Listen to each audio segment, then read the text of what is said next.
caméra est lancée. Ça va?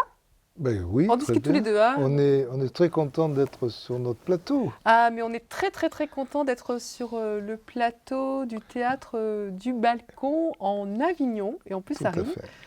avec son directeur Serge Barbouchia. Tout à fait. C'est comme ça qu'on Oui, prononce Barbuccia. Barbuccia, Barbuccia. c'est italien, c'est d'origine italienne, sicilienne. Hein. Sicilienne. Donc ça me plaît bien d'entendre Barbuccia. Après, en France, j'entends plutôt Barbuccia, c'est plus... Voilà, on a le droit de le prononcer comme on le ressent.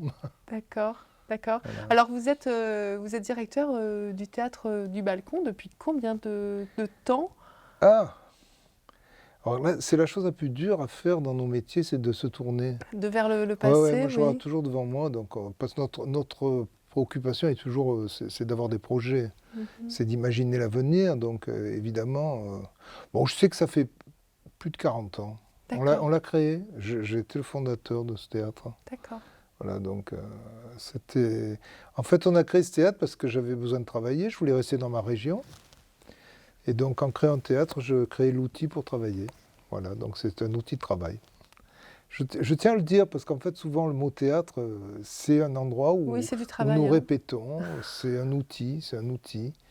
Et si, on a une salle de répétition formidable au-dessus. On a des gens avec lesquels on travaille toute l'année, depuis, pour certains, depuis au moins 20 ans, quoi. Et voilà, donc c'est ce qui fait une équipe, un équipage, et qui fait que le bateau continue à naviguer. Mais bon, par ces temps-ci, on vogue difficilement. Nous sommes à quai, et c'est terrible de rester à quai. Voilà. Alors cette rencontre est complètement inattendue, hein. Cette interview est complètement inattendue. C'est ce que j'adore. Mais c'est ça qui est très... tout à fait. Ce qui est inattendu, qui donne de l'énergie. C'est inattendu, mais ça veut dire que c'était aussi attendu, comme toujours. C'est ça, parce que ça se fait en même temps. Il n'y a pas de hasard, il n'y a que des rendez-vous. Oui. Et donc voilà, c'était un rendez-vous dû au hasard. Donc, un rendez-vous qui n'était pas manqué en tout cas, voilà, mais qui n'était on pas ne le prévu. manque pas, exactement. Et justement, je vous ai proposé de vous rencontrer, de vous interviewer en termes journalistiques, pour vous laisser la parole justement en tant que directeur de théâtre et puis aussi président des scènes d'Avignon. Des scènes d'Avignon, oui. Qui sont, pour préciser, les scènes permanentes. Les scènes permanentes conventionnées par la ville. Conventionnées. Donc, qui sommes donc le théâtre du Chêne Noir. Donc avec Gérard Gélas qui a été le fondateur et Julien Gélas qui le dirige, le théâtre des Carmes fondé par André Benedetto et c'est aujourd'hui Sébastien Benedetto qui le dirige, le théâtre du Chien qui fume avec Gérard Vantagioli, le théâtre des Halles Alain Timard et le théâtre du Balcon avec votre serviteur. Avec Serge Barbouchia. Voilà.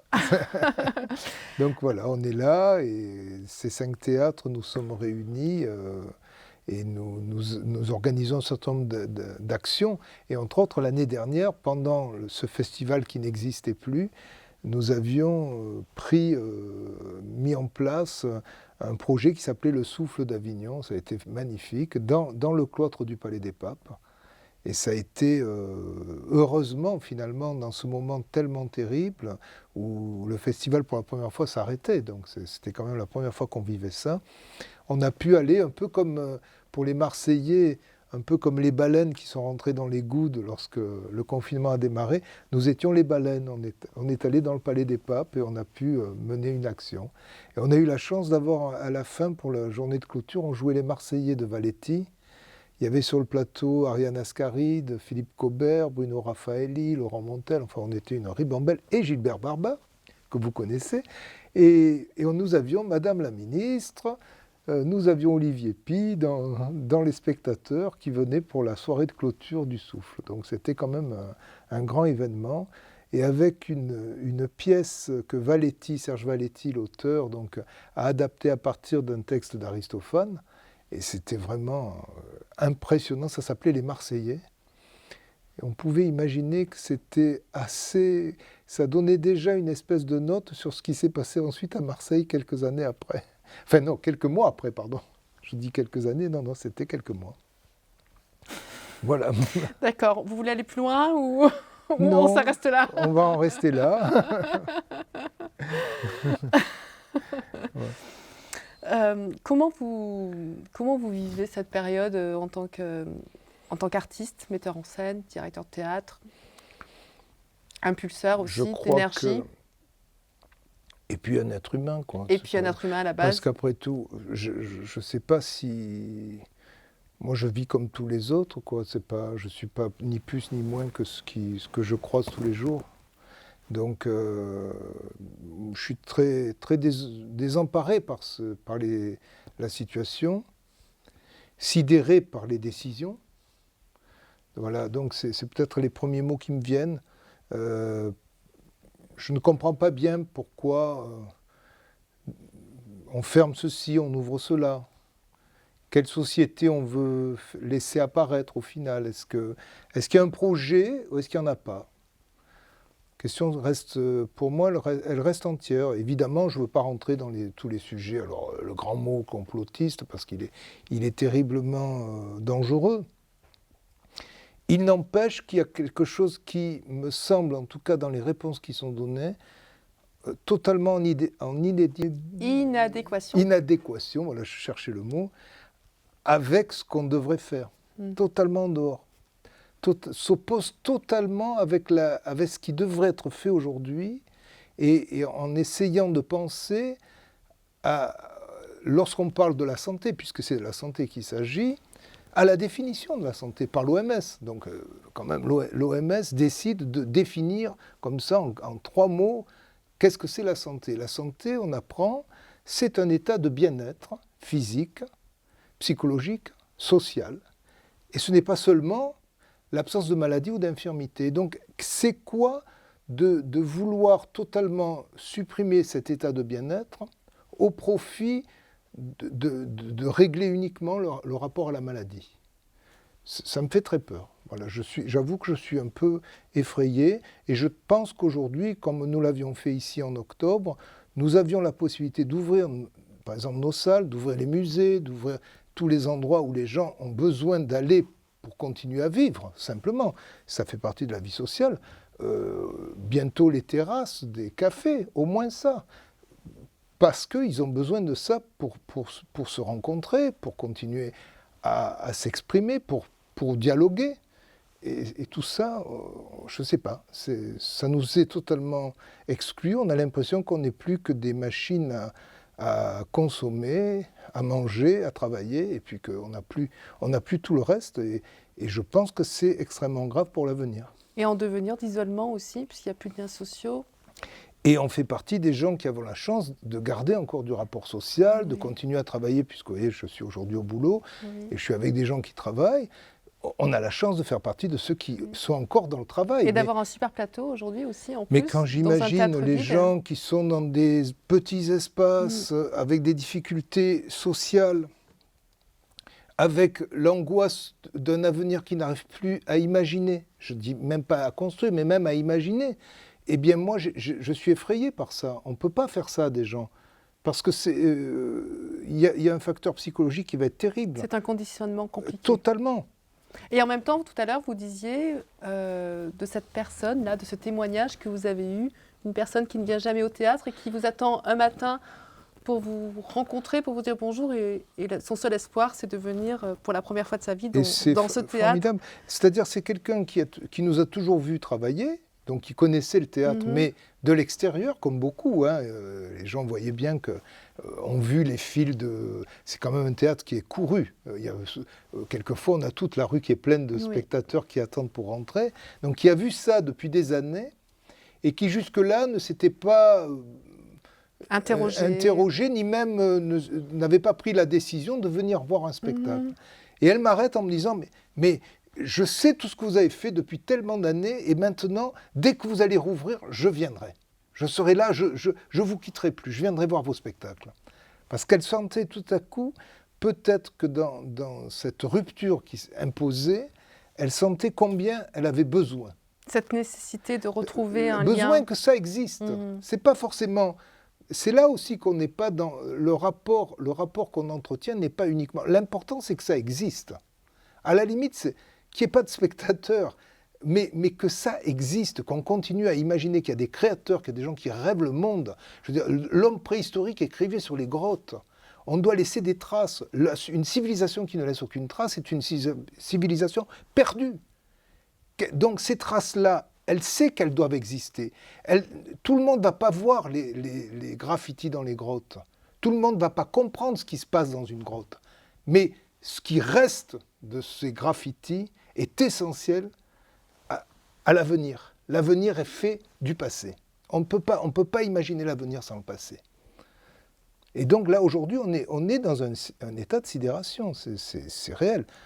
Alors on continue à travailler, on continue à imaginer qu'on va pouvoir rouvrir, parce que c'est ce qu'on espère tous les jours. On note, on remplit notre calendrier, et là, déjà, on en est au deuxième report. Deuxième report, ça veut dire un embouteillage qui va se créer petit à petit, qui est déjà créé. Ce qui veut dire qu'on va se retrouver... Moi, je devrais être en Martinique actuellement. La scène nationale m'attendait pour jouer un spectacle sur l'autisme. Donc, je devais être à scène nationale de Martinique. Voilà. Là, je suis là aujourd'hui, je devrais être là-bas. Et c'est tout comme ça. Donc, jusqu'où? Alors, eux, ils reportent. C'était la deuxième fois que nous reportons. Jusqu'à quand? Jusqu'à quand? Et il faut vraiment qu'on commence à imaginer un calendrier de vie. Oui, parce que vous n'arrivez pas à vous projeter, ni en tant qu'artiste, ni en tant que directeur de théâtre. Le théâtre est un art vivant. Ça ne peut pas devenir un art survivant. C'est un art vivant. On est obligé d'être vivant. Et puis toutes les compagnies qui devaient venir. On ne peut pas s'excuser. On ne peut pas s'excuser. On peut pas. Ça ne dure que le temps de la représentation. Le partage est un moment très éphémère et qui est essentiel. Il est éphémère, en tout cas, dans l'acte. Il peut durer toute une vie dans la tête de quelqu'un. Moi, il y a des spectacles qui resteront définitivement ancrés dans ma mémoire, dans mon sentiment, dans ce qui m'a construit aussi. Je me suis construit au travers de spectacles que j'ai pu voir. Donc tout ça, ça reste en nous, mais il n'empêche que c'est totalement éphémère. On a donc besoin de vivre. On a besoin que l'acte soit fait. On ne peut pas s'excuser, on ne peut pas dire on le fera demain. Parce que demain, ça sera déjà trop tard. Et en même temps, là, vous avez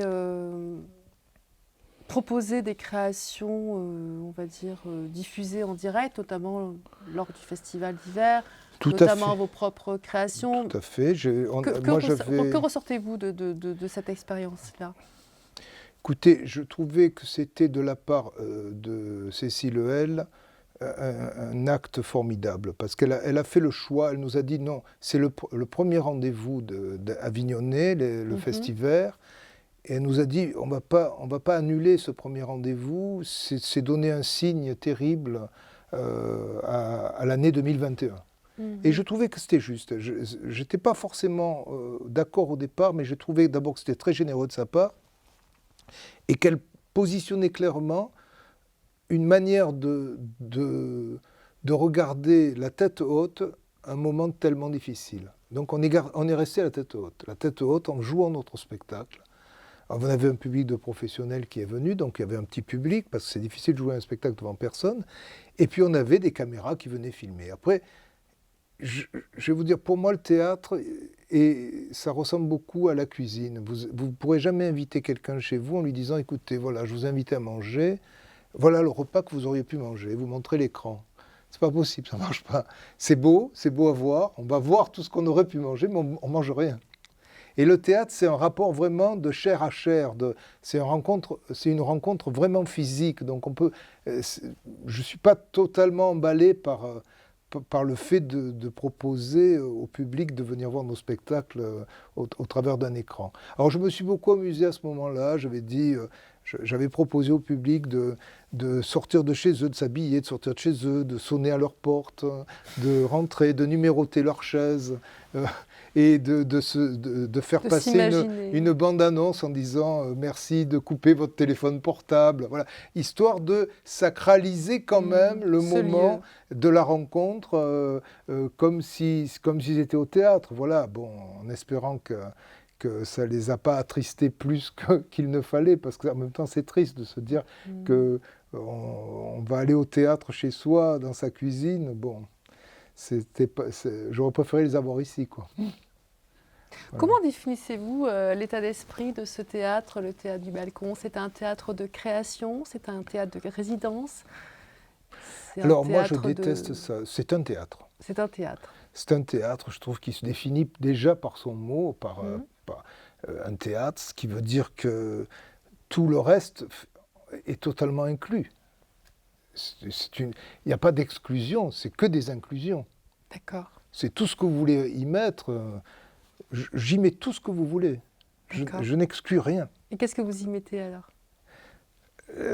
L'amour d'abord, parce que je trouve que c'est important, l'amour de notre métier, l'amour des autres, l'altruisme, l'autre. Au théâtre, on pense souvent que le comédien, moi je suis acteur aussi, comédien c'est d'abord l'autre, c'est pas soi, c'est l'autre, c'est un regard sur l'autre permanent, sur l'autre, celui qu'on va montrer. Mais pour pouvoir le montrer, il faut déjà le regarder. On peut pas approcher un personnage si on n'a pas regardé un peu nos contemporains. Parce que dans ce personnage qu'on va fabriquer, il y a tous ceux qu'on a pu rencontrer. Donc il y a ça, il y a cette dimension-là. Et puis, dans un théâtre, c'est un tout, c'est une multitude de gens qui œuvrent ensemble. C'est-à-dire c'est un art collectif. Donc c'est tout. Pour moi, c'est une addition de talent, une addition de travail, une addition en commun pour fabriquer un projet artistique. Mais par exemple, ici aujourd'hui on a un technicien. Pour moi, le technicien, c'est pas quelqu'un qui est un ouvrier de la technique, c'est un artiste de la technique. C'est quelqu'un qui apporte aussi sa vision, sa compétence et son regard. Donc c'est un complément. Donc ici, c'est un endroit de création. Donc on crée nos spectacles depuis maintenant 40 ans quand même. Et puis j'en ai créé pas mal qui ont pu tourner dans le monde entier. On a eu cette chance. On a pu jouer dans des pays qui ne parlaient pas notre langue. On était en Asie encore il y a peu de temps. On a fait à peu près tous les continents. Et voilà, ça part d'ici. Tout est parti d'ici. C'est l'endroit où on a pu imaginer les projets, les dessiner, on a pu transpirer, parce que il y a des vrais et longs moments de doute, très longs. Certains de mes spectacles, jusqu'à la dernière minute, je me disais, mais je vais où? Je vais où? Mais je vais nulle part, c'est n'importe quoi ce que je suis en train de faire. Et puis, l'étonnement tout à coup que le projet qu'on a dessiné, qui nous paraissait totalement incohérent, trouve une légitimité dans la rencontre au public. Donc on cherche. Je pense qu'aussi il y a l'idée de la recherche, la quête et la recherche. Il y a ces deux points qui sont toujours là. Évidemment, il y a la quête aussi. La quête, je ne sais pas si c'est celle du Graal ou une autre quête, mais en tout cas, il y a une quête évidente.